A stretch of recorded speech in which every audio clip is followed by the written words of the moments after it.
ये वीडियो केवल एजुकेशनल उद्देश्य के लिए है। निवेश से पहले अपनी रिसर्च या किसी फाइनेंशियल एक्सपर्ट से सलाह जरूर लें। आज औंधे मूल लुढ़क गया मार्केट और बहुत ही भयंकर बिकवाली देखने को मिली है। सिर्फ भारतीय बाजारों में नहीं, एशिया बाजारों का मूड माहौल खराब है। हम एशिया बाजारों से कम टूटे हैं। अगर आप कॉस्पी देखो, दक्षिण कोरिया का बाजार, तो वहां तो लोअर सर्किट लग गया। जी हां, किसी देश के बाजार में लोअर सर्किट लगना बड़ी बात होती है। आप सोचिए, अगर कभी भारतीय बाजारों में लोअर सर्किट वाली स्थिति आई तो कितना पैनिक होगा। पर आज के सत्र में दक्षिण कोरिया का बाजार कॉस्पी 10% नीचे, एक बार ट्रेडिंग हॉल्ट करनी पड़ गई, इतनी बुरी हालत थी। और वो जिनके बलबूते चल रहे थे, कई सेमीकंडक्टर से जुड़ी जो कंपनियां थी वो एंजॉय कर रही थी, कुछ इलेक्ट्रॉनिक्स से जुड़ी कंपनियां तेज थी, वहां पर एकदम से बिकवाली हावी हुई है। तो क्या हो गया भैया, इस वीडियो में बताएंगे, शुरू से आखिर तक वीडियो जरूर देखेगा। लेकिन एशिया बाजारों की हालत आज बहुत टाइट है। बार बार नजर जारी है कॉस्पी पे, दक्षिण कोरिया का बाजार लोअर सर्किट पे आ गया और वहां पर जो स्टॉक्स हैं, एसके हाइनिक्स ये 12% नीचे, सैमसंग इलेक्ट्रॉनिक्स 11% नीचे, इस क्वांटम से टूटे हैं। और ये हैवी वेट्स हैं जो दक्षिण कोरिया के बाजार को ऊपर ले जा सकते हैं, नीचे ले जा सकते हैं। आज ये दोनों ही स्टॉक्स में बहुत ही भयंकर बिकवाली देखने को मिली। सैमसंग इलेक्ट्रॉनिक्स लगभग 11% नीचे आ गया और दक्षिण कोरिया का बाजार ही 10% नीचे। निके जापान में लगभग 3.5% के आसपास की गिरावट मॉर्निंग ट्रेड में होती हुई नजर आई और संकेत इतने खराब नहीं थे जितने अभी दिखाई दे रहे हैं। एकाएक बाजार टूटने शुरू हो गए। हाँ, वैसे कल अमेरिकन मार्केट्स देखते तो उसमें नैस्डैक जो था वहां पर ज्यादा गिरावट थी, क्योंकि दिग्गज जो स्टॉक्स थे आईटी के, वहां पर गिरावट देखने को मिली थी। लेकिन आज अमेरिकी फ्यूचर्स से कोई पॉजिटिव संकेत नहीं है, लाल निशान में हो रहा है कामकाज। और कल के सत्र में अल्फाबेट, गूगल का शेयर 5% टूटा था। अल्फाबेट में एआई से जुड़े 2 बड़े अधिकारियों ने इस्तीफा दे दिया और इसकी वजह से अल्फाबेट टूटा था कल। सबसे बड़ी खबर यह थी कि स्पेसएक्स का शेयर, एलन मस्क की कंपनी जिसमें हाल फिलहाल की लिस्टिंग के बाद एकदम से यूफोरिया बना था और फियर ऑफ मिसिंग आउट हावी था, वही शेयर एकदम से क्रैश हो गया। 16% से ज्यादा की गिरावट स्पेसएक्स के शेयर में देखने को मिली। तो हालत बहुत नाजुक है ऐसे बाजार की। अच्छा, अगर आप सोच रहे हैं इक्विटी मार्केट्स में गिरावट है, तो जी नहीं, कमोडिटी मार्केट में भी गिरावट लगातार देखने को मिल रही है।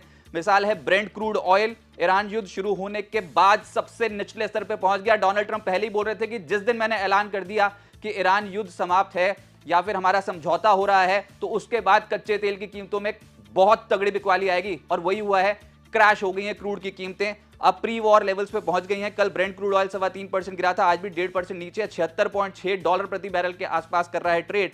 आज कॉमेक्स पर सोना 1.5% नीचे, चांदी 4.25% क्रैश हुई है।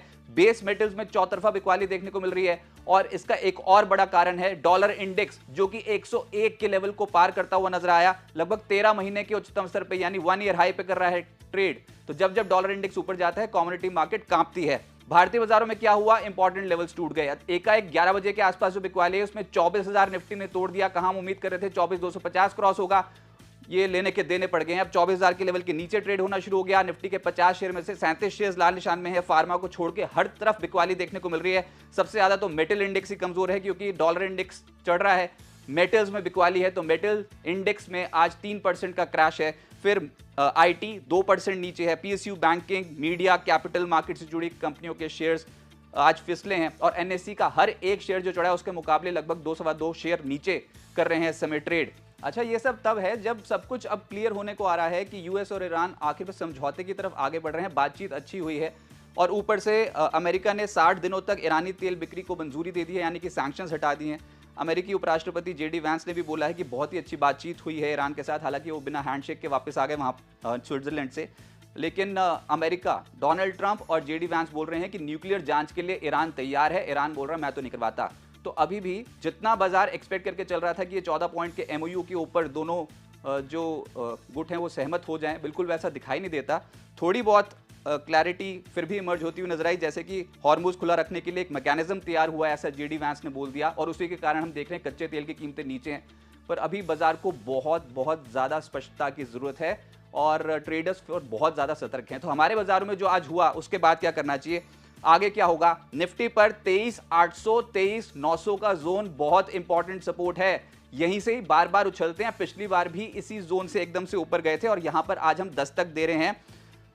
इसके नीचे गए तो बुल्स की हिम्मत टूटेगी। आज निफ्टी की वीकली एक्सपायरी का प्रेशर अलग से है। मंदी करने वाले एकाएक ऊपर जाके 24,100, 24,200 की स्ट्राइक्स कॉल्स में एकदम से राइटिंग करते हुए नजर आए हैं। निफ्टी पर अगर ये लेवल टूटते हैं 23,800 वाले, तो अगला सपोर्ट 23,645 के आसपास आएगा। इनफैक्ट ये 23,645 से लेकर 23,817 एक गैप सपोर्ट है। एक बड़े गैप के साथ निफ्टी हाल फिलहाल में ओपन हो गया था और ये गैप हमने टेस्ट नहीं किया अच्छे तरीके से।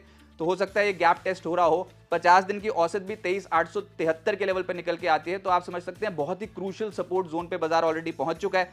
किसी भी तेजी के लिए 24,050, 24,100 के लेवल को रिकॉन्कर करना पड़ेगा। नहीं कर पाए तो लेने के देने पड़ जाएंगे। उम्मीद और होप इसलिए क्योंकि अभी आज ही यूएस के साथ ट्रेड डील पर भारत की बात होनी है। कॉमर्स मिनिस्टर के साथ यूएस डेलीगेशन की मुलाकात है, वो एक बड़ा ट्रिगर है मार्केट के लिए। लेकिन मार्केट जिस तरीके से बिहेव कर रहा है, स्पेशली जिस तरीके से एशिया बाजारों में बिकवाली हुई है, तो बुल्स की हिम्मत थोड़ी सी कम पड़ी है। बस हम ये देख रहे हैं कि आखिरी सपोर्ट जोन बाजार का बचता है कि नहीं तो फिर सब सस्ता मिलेगा और बाय ऑन डिप्स की रणनीति रखिएगा। ये एकाएक एशिया बाजारों में जो बिकवाली आई है उसका प्रेशर इंडियन मार्केट